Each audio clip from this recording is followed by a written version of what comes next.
హరహర మహాదేవ అంటూ శైవక్షేత్రాలన్నీ కూడా శివనామస్మరణలతో కిటకిటలాడుతూ ఉన్నాయి. మహాశివరాత్రిని పురస్కరించుకొని ప్రముఖ వాయులింగ క్షేత్రం శ్రీకాళహస్తి ఆలయంలో ఉదయం నుంచి కూడా భక్తుల తాకిడి అధికంగా ఉంది. ముఖ్యంగా శివరాత్రి రోజున స్వామివారిని దర్శించుకుంటే సర్వ పాపాలు నశించి పుణ్యఫలాలు లభిస్తాయని చెప్పి కూడా భక్తులు విశ్వాసం. అయితే శ్రీకాళహస్తి క్షేత్రానికి ఉన్నటువంటి మహిమ, ఇక్కడ ఉన్నటువంటి ప్రాశస్త్యం అడిగి తెలుసుకుందాం. మనతో పాటు అర్ధగిరి స్వామీజీ ఉన్నారు. స్వామి నమస్తే. స్వామి, ముఖ్యంగా దక్షిణ కైలాసంగా శ్రీకాళహస్తిని చెప్తూ ఉంటారు. దీనికి రాహుకేతు సర్పదోష నివారణ క్షేత్రంగా కూడా చెప్తూ ఉంటారు. ముఖ్యంగా శివరాత్రి రోజు స్వామివారిని దర్శించుకుంటే, ఈ రోజు జరిగేటువంటి కైంకర్యాల్లో పాల్గొంటే ఎటువంటి ప్రతిఫలం ఉంటుంది? ఓం నమ శివాయ.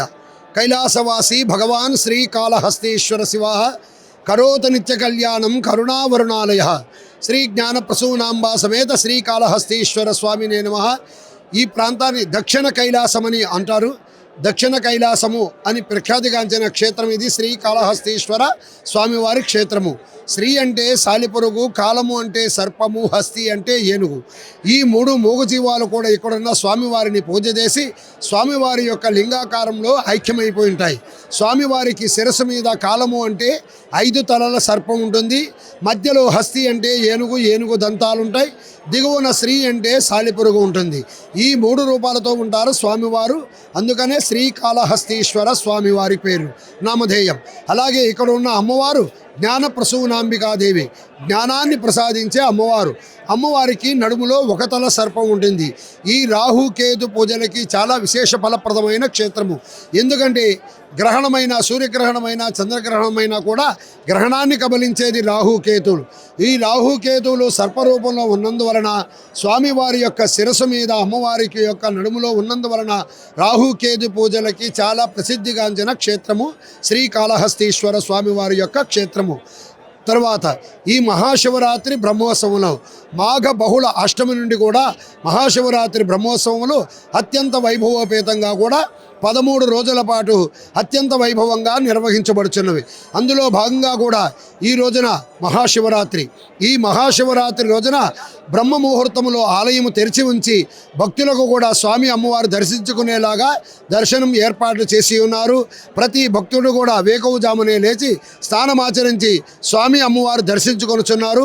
ఈ మహాశివరాత్రి రోజున శ్రీ స్వామి అమ్మవారికి కూడా విశేషంగా 11 కాలాల పాటు అత్యంత వైభవోపేతంగా పాలు, పెరుగు, పంచామృతము అలాగే వివిధ సుగంధ ద్రవ్యాలతో కూడా అభిషేక పూజలు నిర్వహించి ధూపదీప నైవేద్యాలు సమర్పించడం జరుగుతుంది. ఎందుకంటే ప్రతి నిత్యము కూడా స్వామివారికి 4 కాలాలు మాత్రమే అభిషేకం జరిగేది. ఈ మహాశివరాత్రి రోజున స్వామివారు ఏకాదశ రుద్రులు గనక 11 కాలాల పాటు అత్యంత వైభవోపేతంగా కూడా అభిషేకంలో నిర్వహించడం జరుగుతున్నది. 11వ కాల అభిషేకము లింగోద్భవ కాల అభిషేకము. ఆ సమయం వరకు కూడా ప్రతి భక్తుడు కూడా ఈ మహాశివరాత్రి రోజున వేకువజామునే లేచి స్నానమాచరించి ఉపవాసం ఉండి రాత్రి జాగరణ చేసి మరుసటి రోజు లింగోద్భవ కాల సమయంలో శ్రీ స్వామి అమ్మవారు దర్శించుకున్నట్లయితే పార్వతీ పరమేశ్వరుల యొక్క అనుగ్రహం చేత వారు చేయుచున్న ఉద్యోగము, వ్యాపారము, వ్యవసాయములందు కూడా అభివృద్ధి కలిగి పిల్లలకి మంచి విద్య, ఉద్యోగము, కళ్యాణము, సంతానము, ఆరోగ్యము, కుటుంబ సౌఖ్యము కలిగి ఆయురారోగ్య అష్టైశ్వర్యాలు కలుగుతాయి. అలాగే అన్యోన్య దాంపత్యంగా సుఖ సంతోషాలతో ఉంటారు. ఈ పరమేశ్వరుడి యొక్క మహాశివరాత్రి రోజున దర్శించుకున్నట్లయితే పార్వతీ పరమేశ్వరుడి యొక్క అనుగ్రహం చేత ముక్తిని ప్రసాదింపబడుతుంది. వాయులింగ క్షేత్రంగా ఈ ఆలయం ఉంది స్వామి. ఉచ్ఛ్వాస నిశ్వాస అంటే స్వామివారి నుంచి శ్వాస వస్తుంది. సో ఆ శ్వాసకి ఆ దీపం కూడా వెలుగుతూ ఉంటుంది అనేటువంటి చరిత్ర చెబుతోంది. ఏంటి స్వామి? ఓం నమ శివాయ. శ్రీకాళహస్తీశ్వర స్వామివారి యొక్క క్షేత్రంలో వెలసి ఉన్న స్వామివారు వాయులింగేశ్వరుడు.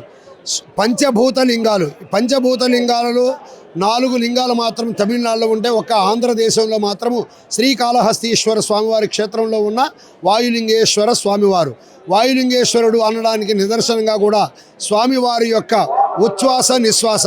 మనం ఎలాగైతే శ్వాస పీల్చి వదులుతున్నామో అలాగే స్వామివారు కూడా శ్వాస పీల్చి వదిలేగాలికి స్వామివారి ముఖానికి ఎదురుగా ఉన్న 2 దీపాలు కూడా నిరంతరము కూడా ఆడుతూనే ఉంటాయి. వాయులింగేశ్వరుడు అన్నదానికి నిదర్శనం ఈ క్షేత్రము. వాయులింగేశ్వరుడు ప్రశాంతమైన స్వామివారు, భక్తుల కోరిన కోరికలన్నీ కూడా తీరుస్తాడు. కావున భక్తులందరూ కూడా ఈ వాయులింగేశ్వర స్వామివారు దర్శించి పరిపూర్ణమైన ఫలితం పొందవలసినదిగా కోరుచున్నాము. రాహుకేతు సర్పదోష నివారణ క్షేత్రం అంటారు. అంటే రాహుకేతు దోషం ఉన్నటువంటి వారు ఇక్కడ పూజలు నిర్వహిస్తే ఎటువంటి ఫలితాలు ఉంటాయి, ఆ దోషాలన్నీ కూడా తొలగిపోతాయని కూడా భక్తులు నమ్ముతుంటారు కదా. ప్రతి మనిషి యొక్క జాతక రీత్యా కూడా జీవితంలో కూడా ఈ రాహుకేతు దోషము కాలసర్ప దోషం అనేది ఏర్పడుతుంది ఈ క్షేత్రంలో. ఎందుకంటే స్వామివారి యొక్క శిరస్సు మీద అమ్మవారి యొక్క నడుములో ఒక తల సర్పము 5 తలల సర్పం వెలసి ఉంటుంది. అందుకనే ఈ క్షేత్రంలో ఈ కాలసర్ప దోషం అనేది రాహుకేతువుల యొక్క కలయిక వలన కలుగుతుంది.